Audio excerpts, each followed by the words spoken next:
یہ لو میری سنت، یہ لو میرا قرآن، یہ لو میری سنت۔ الحمد لله وكفى وسلام على عباده الذين اصطفى اللهم صل على سيدنا محمد وعلى آل سيدنا محمد وبارك وسلم۔ ابو داؤد شریف میں ہے، حضرت حذیفہ رضی اللہ تعالی عنہ سے مروی ہے کہ جناب نبی اکرم صلی اللہ علیہ وسلم جب نیند سے بیدار ہوتے تو یہ دعا پڑھا کرتے تھے: الحمدللہ الذی احیانا بعدما اماتنا والیہ النشور۔ تعریف اس کی جس نے موت یعنی نیند کے بعد زندہ کیا اور اسی کی طرف لوٹنا ہے۔ انسان جب سوتا ہے تو اسے خواب بھی نظر آتے ہیں۔ بخاری شریف میں ہے، حضرت ابو سعید رضی اللہ تعالیٰ عنہ فرماتی ہیں کہ نبی کریم صلی اللہ علیہ وسلم نے ارشاد فرمایا، جب تم میں سے کوئی پسندیدہ بہترین خواب دیکھے تو وہ اللہ کی طرف سے ہے، پس الحمدللہ کہے اور اسے ذکر کرے، یعنی آگے بیان کرے۔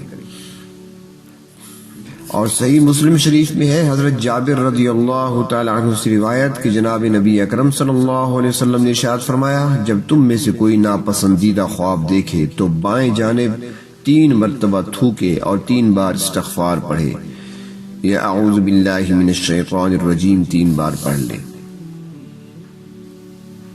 اور ایک اور روایت میں آتا ہے، حضرت ابو ہریرہ رضی اللہ تعالیٰ عنہ فرماتی ہیں کہ جناب نبی اکرم صلی اللہ علیہ وسلم نے ارشاد فرمایا، جب تم میں سے کوئی ناپسندیدہ خواب دیکھے تو 3 بار دائیں جانب تھوکے اور پھر یہ دعا پڑھے، کچھ نقصان نہیں ہوگا: اللہم انی اعوذ بک من عمل الشیطان وسیئات الاحلام۔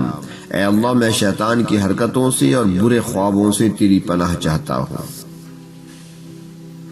حدیث شریف میں آتا ہے، حضرت سمرہ بن جندب رضی اللہ تعالیٰ عنہ فرماتی ہیں کہ جناب نبی کریم صلی اللہ علیہ وسلم کی عادت طیبہ تھی کہ اپنے اصحاب سے بکثرت یہ پوچھا کرتے تھے کہ تم میں سے کسی نے خواب میں کچھ دیکھا ہے؟ پس جو خواب دیکھتا وہ آپ صلی اللہ علیہ وسلم کے سامنے اپنا خواب پیش کرتا تھا۔ چونکہ مومن کا خواب مبشرات الہی اور نبوت کا ایک جزو ہے، اس لیے فرماتے ہیں کہ چونکہ آپ صلی اللہ علیہ وسلم خواب کی تعبیر بہت عمدہ دیا کرتے تھے، اس لیے آپ پوچھا کرتے تھے، اور آپ صلی اللہ علیہ وسلم کا یہ پوچھنا فجر کی نماز کے بعد ہوتا تھا، اور اسی وقت آپ صلی اللہ علیہ وسلم تعبیر دیا کرتے تھے۔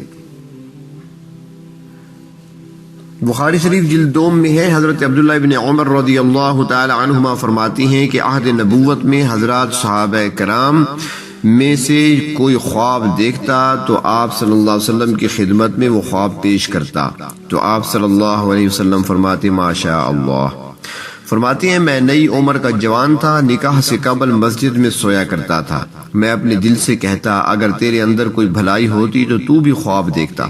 ایک رات میں سویا تو کہا، اے اللہ، اگر آپ جانتے ہیں کہ مجھ میں کچھ اچھائی ہے تو مجھے بھی کوئی خواب دکھائیے۔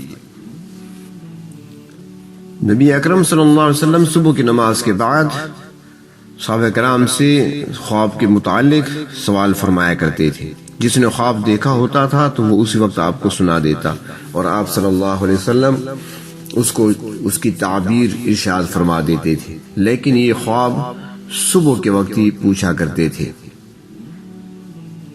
اور اسی لیے فتح الباری جو کہ شرح بخاری شریف کی اس میں ہے کہ طلوع شمس سے قبل خواب کی تعبیر دینی مستحب ہے۔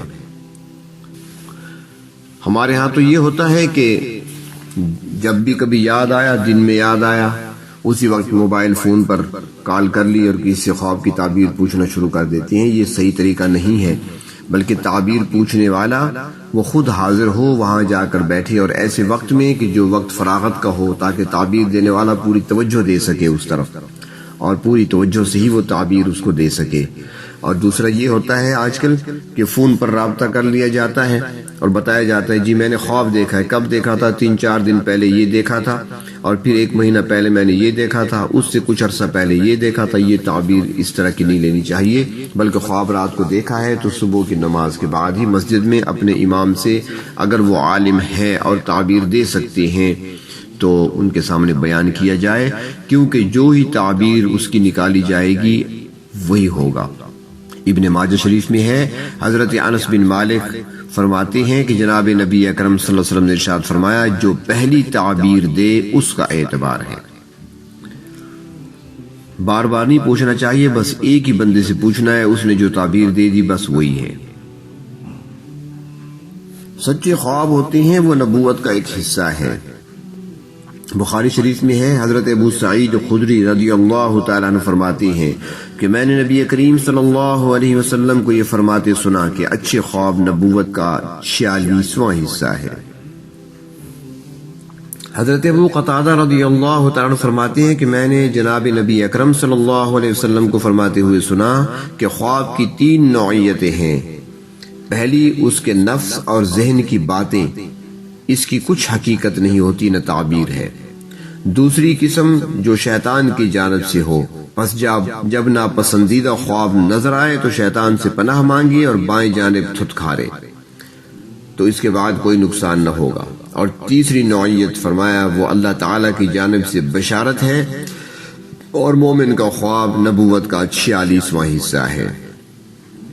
لیکن ایسا خواب دیکھنے کے بعد اسے کسی صاحب الرائے کے سامنے پیش کرے تاکہ وہ اچھی تعبیر دے اور اچھی بات کہے۔ حضرت ابو قتادہ رضی اللہ تعالیٰ سے روایت ہے کہ جب تم کوئی پسندیدہ خواب دیکھو تو اپنے دوستوں کے علاوہ کسی سے نہ بیان کرو، اور جب ناپسندیدہ خواب دیکھو تو کسی سے بھی بیان نہ کرو، اس سے کوئی ضرر نہ ہوگا۔ حضرت جابر رضی اللہ تعالیٰ سے روایت ہے کہ ایک شخص آپ صلی اللہ علیہ وسلم کی خدمت میں حاضر ہوا اور کہا کہ میں نے خواب دیکھا ہے کہ گویا میرا سر کٹ گیا ہے۔ تو آپ صلی اللہ علیہ وسلم مسکرانے لگے اور فرمایا کہ جب تمہارے ساتھ خواب میں شیطان کھیلے تو کسی سے مت کہو۔ اور ابن ماجہ شریف میں ہے، حضرت ابو ہریرہ رضی اللہ تعالیٰ عنہ سے روایت ہے کہ آپ صلی اللہ علیہ وسلم نے فرمایا، جو سچ بولنے والا ہوتا ہے اس کا خواب سچا ہوتا ہے۔ تو معلوم ہوا کہ جو آدمی جھوٹ بولتا ہے اس کا خواب بھی جھوٹا ہوتا ہے۔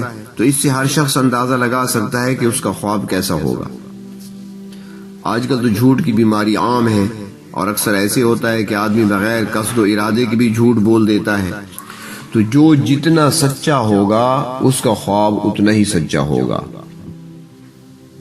اور حضرت انس سے مروی ہے کہ آپ صلی اللہ علیہ وسلم نے ارشاد فرمایا، جب تم میں سے کوئی خواب دیکھے تو اسے کسی خیر خواہ یا صاحب علم سے بیان کرے۔ مطلب یہ ہے کہ ہر شخص کے سامنے خواب نہ بیان کرے کہ ناپسندیدہ غلط تعبیر نہ دے دے، بلکہ دیندار سمجھدار کے سامنے اسے پیش کرے اور اسی سے تعبیر لے، کیونکہ اکثر اوقات ایسی بھی ہوتا ہے کہ جو تعبیر دی جاتی ہے وہ واقع ہو جاتی ہے۔ اور یہ بھی خیال رہے کہ ہر خواب قابل تعبیر نہیں ہوتا۔ اللہ تعالی شر سے، ہر شریر سے، شیطانی خیالات اور وساوس سے، نفسانی شرور سے ہماری حفاظت فرمائے۔ میرا قرآن یہ لو میری سنت، یہ لو میرا قرآن، یہ لو میری سنت، یہ دکھلائے گی تم کو